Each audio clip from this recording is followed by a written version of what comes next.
ಬಾಗಲಕೋಟೆ ಬಳಿಕ ಬಿಜಾಪುರದಲ್ಲಿ ಯಾತ್ರೆ ಮಾಡ್ತಾರೆ, ಸರಿನಾ? ಭಾರತೀಯ ಜನತಾ ಪಾರ್ಟಿ ಜನ ಆಕ್ರೋಶ ಯಾತ್ರೆ ಇಡೀ ರಾಜ್ಯದಲ್ಲಿ ನಡೀತಾ ಇದೆ. ಬೆಳಗಾವಿಯಲ್ಲಿ ನಾನು ಪಾರ್ಟಿಸಿಪೇಟ್ ಮಾಡಿದ್ದೆ. ಬೆಳಗ್ಗೆ ಬಾಗಲಕೋಟೆಯಲ್ಲಿ ಪಾರ್ಟಿಸಿಪೇಟ್ ಮಾಡಿ ಈ ಬಿಜಾಪುರದಲ್ಲಿ ಕಾರ್ಯಕ್ರಮ ಇದೆ. ಈ ಕಾರ್ಯಕ್ರಮಕ್ಕೂ ನಾವು ಹೋಗ್ತಾ ಇದ್ದೀವಿ ಮತ್ತು ಭಾಳ ಒಳ್ಳೆಯ ರೀತಿಯಿಂದ ಎಲ್ಲ ಕಡೆ ಜನರ ಒಂದು ರೆಸ್ಪಾನ್ಸ್ ಸಿಗ್ತಾ ಇದೆ. ಈ ಸರ್ಕಾರದ ಬಗ್ಗೆ ಇರುವಂಥ ಒಂದು ಆಕ್ರೋಶ ಜನಮಾನಸದಲ್ಲಿ ಶಕ್ತಾಗಿದೆ. ಇದೆಲ್ಲ ನಾವು ನೋಡಿದಾಗ ಈ ಸರ್ಕಾರದ ಬಗ್ಗೆ ಭಾಳ ದೊಡ್ಡ ಪ್ರಮಾಣದಲ್ಲಿ ಬೆಲೆ ಏರಿಕೆ ಒಂದು ಕಡೆ, ಭ್ರಷ್ಟಾಚಾರ, ಮಿತಿಮೀರಿದ ಭ್ರಷ್ಟಾಚಾರ, ಇದೆಲ್ಲ ಕಾರಣದ ಸಲುವಾಗಿ ಸಿದ್ದರಾಮಯ್ಯ ಸರ್ಕಾರದ ಬಗ್ಗೆ ಭಾಳ ದೊಡ್ಡ ಪ್ರಮಾಣದಲ್ಲಿ ಜನರಲ್ಲಿ ಒಂದು ಆಕ್ರೋಶ. ಸರ್, ಜಾತಿ ಗಣತಿ ವಿಚಾರವಾಗಿ ಈಗ ವರದಿ ಚರ್ಚೆ ಆಗ್ತಾ ಇದೆ. ಜೊತೆಗೆ ಲಿಂಗಾಯತ ಮತ್ತು ಒಕ್ಕಲಿಗರ ಜಾತಿಗಳನ್ನು ಮರು ಪರಿಶೀಲನೆ ಮಾಡಬೇಕು, ಅದನ್ನು ಸಮೀಕ್ಷೆ ಮಾಡಬೇಕನ್ನೋ ಒಂದು ಸಿದ್ದರಾಮಯ್ಯವರು ಮೊದಲನೇ ಸಲ ಮುಖ್ಯಮಂತ್ರಿ ಆದಾಗ ಒಂದು ಆಯೋಗವನ್ನು ನೇಮಕ ಮಾಡಿದರು, ಕಾದರಾಜ್ ಆಯೋಗ. ಅವರ ಅದೇ ಅವಧಿಯಲ್ಲಿ ಪ್ರಿಪೇರ್ ಮಾಡಿ ರೆಡಿ ಮಾಡಿ ಅವತ್ತೇ ಸಿದ್ದರಾಮಯ್ಯವ್ರಿಗೆ ಸಬ್ಮಿಟ್ ಮಾಡಬೇಕಾಗಿತ್ತು. ಇವ್ರು ಬ್ಯಾಡ ಅಂದರು, ಅವ್ರು ಮಾಡಲಿಲ್ಲೋ ಗೊತ್ತಾಗಿಲ್ಲ, ಎಲ್ಲ ರೆಡಿ ಇದೆ ಅಂತ ಹೇಳಿದ್ರು. ಮತ್ತು ಅದಕ್ಕೆ ಯಾರೋ ಸೆಕ್ರೆಟರಿ ಸಹಿ ಮಾಡಬೇಕಾಗಿತ್ತು, ಅವ್ರು ಮಾಡಿಲ್ಲ ಅನ್ನೋ ಮಾಹಿತಿ.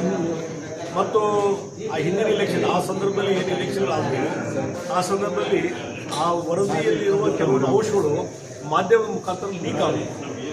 ಆ ಸಂಖ್ಯೆ ಇಷ್ಟದ, ಈ ಸಂಖ್ಯೆ ಇಷ್ಟದ ಅಂತ ಹೇಳಿ ಅವಾಗಲಿಂದ ಅದ್ರ ಬಗ್ಗೆ ವಿವಾದಾಸ್ಪದವಾದಂಥ ಒಂದು ವರದಿ ಆಗ್ತಾ ಇದೆ ಅವತ್ತಿನಿಂದ.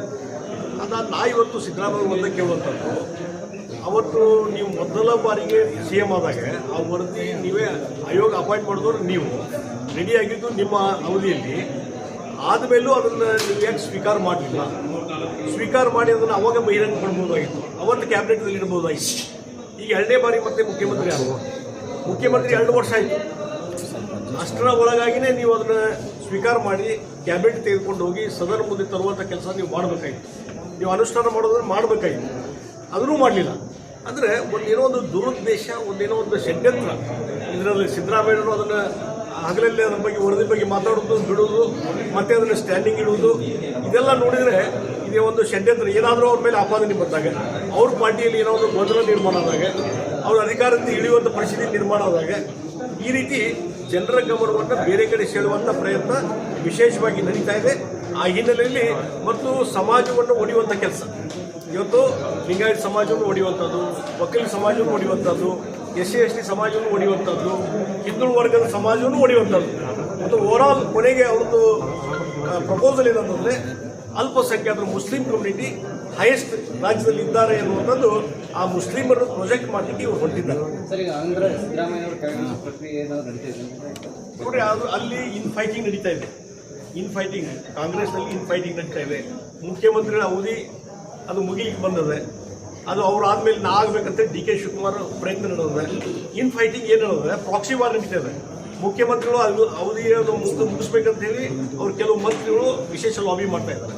DK ಶಿವಕುಮಾರ್ ಪರವಾಗಿ ಕೆಲವು ಶಾಸಕರು ಲಾಬಿ ಮಾಡ್ತಾ ಇದ್ದಾರೆ, ಅವ್ರು ಮುಖ್ಯಮಂತ್ರಿ ಆಗ್ಬೇಕಂತೇಳಿ. ಈ ಪ್ರಾಕ್ಸಿ ವಾರ್ ಬೇರೆಯವ್ರ ಮುಖಾಂತರ ವಾರ್ ನಡೀತಾ ಇದೆ, ಇನ್ಫೈಟಿಂಗ್ ನಡೀತಾ ಇದೆ. ಇವ್ರು ಯಾರು ಇಬ್ಬರು ಮಾತಾಡ್ತಾ ಇಲ್ಲ. ಹೀಗಾಗಿ ಬಹುಶಃ ನವೆಂಬರ್ ಡಿಸೆಂಬರ್ ಒಂದು ಹಂತಕ್ಕೆ ಇದು ಬರ್ತದೆ. ಅದೊಂದು ಬಹಳ ಸ್ಫೋಟ ಆಗ್ತದೆ. ಅದ್ರ ಮುಖಾಂತರ ಇದನ್ನು ಅವಾಯ್ಡ್ ಮಾಡೋ ಸಲುವಾಗಿ, ಅವರ ಅಧಿಕಾರದಲ್ಲಿ ಮುಂದುವರಿಸುವುದಾಗಿ ಈ ಗೊಂದಲ ಸೃಷ್ಟಿ ಮಾಡುವಂಥ ಕೆಲಸ ಸಿದ್ದರಾಮಯ್ಯ ಮಾಡ್ತಾರೆ. ಟೈಮ್ ಬಾಂಬ್ ಸ್ಫೋಟ ಆಗ್ತಿಲ್ಲ. ಈ ಟೈಮ್ ಬಾಂಬ್ ಕೆಲವರು ಇಟ್ಟಾರೆ. ಈಗ DK ಶಿವಕುಮಾರ್ ಅಂತಂದ್ರು ಅದು ನವೆಂಬರ್ ಡಿಸೆಂಬರ್ಗೆ ಬಹುಶಃ ಆ ಟೈಮ್ ಫಿಕ್ಸ್ ಮಾಡಿರ್ಬೋದು. ಅದು ಸ್ಫೋಟ ಆಗುವಂಥ ಚಾನ್ಸ್ ಇದೆ. ಈಗ ಲಿಂಗಾಯತ ಮತ್ತು ಒಕ್ಕಲಿಗರ ಮರು ಸಮೀಕ್ಷೆ ಒಕ್ಕಲಿಗೆ ಅಷ್ಟೇ ಮಾಡ್ತೀವಿ, ಹಿಂದುಳಿದ ವರ್ಗ ಅಷ್ಟೇ ಮಾಡ್ತೀವಿ ಅನ್ನಕ್ಕೆ ಬಿಡೋದಿಲ್ಲ.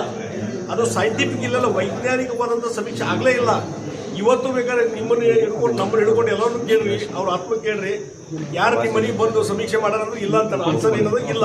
ಹಾಗಾದ್ರೆ ಯಾರ ಮನೆಗೂ ಹೋಗಲಾರ್ದೇ ಇವತ್ತು ಸಮೀಕ್ಷೆ ಮಾಹಿತಿ ಹೆಂಗೆ ತಗೊಂಡ್ರು, ಎಲ್ಲೇ DC ಆಫೀಸರ್ ಕುಂತು, ಎಲ್ಲೇ ಒಂದು ಸ್ಟ್ಯಾಟಿಸ್ಟಿಕ್ಸ್ ಆಫೀಸರ್ ಕುಂತು ಈ ಸಂಗ್ರಹ ಮಾಡಿದ್ರು ಅಂತ ಸಂಶಯ ಇವತ್ತು ಬರಕ್ಕೆ ಚಾಲು ಆಗಿದೆ. ಮತ್ತು ಇದಕ್ಕೆ ಸೈಂಟಿಫಿಕ್ ಸಮೀಕ್ಷೆ ಅಲ್ಲ ಅಂತ ಹೇಳ್ತಾರೆ.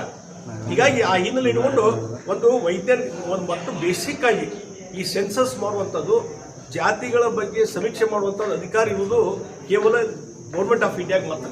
ರಾಜ್ಯ ಸರ್ಕಾರಕ್ಕೆ ಅಧಿಕಾರನೂ ಇಲ್ಲ. ಇವ್ರೇನ್ ಹೇಳ್ತಾ ಇದಾರೆ ಇದು ಜಾತಿಗಣತಿ ಅಲ್ಲ, ಆರ್ಥಿಕ ಸಾಮಾಜಿಕ ಹೆಸರಿನ ಮೇಲೆ ಜಾತಿಗಣತಿ ಮಾಡ್ತಾ ಇದ್ದಾರೆ. ಆ ಹೆಸರಿನ ಮೇಲೆ ಇದು ಒಂದು ರಾಜಕಾರಣ. ಅದೊಂದು ರಾಜಕಾರಣ. ಆ ಹೆಸರಿನ ಮೇಲೆ ಅದನ್ನ ಆ ಟೆಕ್ನಿಕಲಿ ರಾಜ್ಯ ಸರ್ಕಾರಕ್ಕೆ ಅಧಿಕಾರ ಇಲ್ಲ.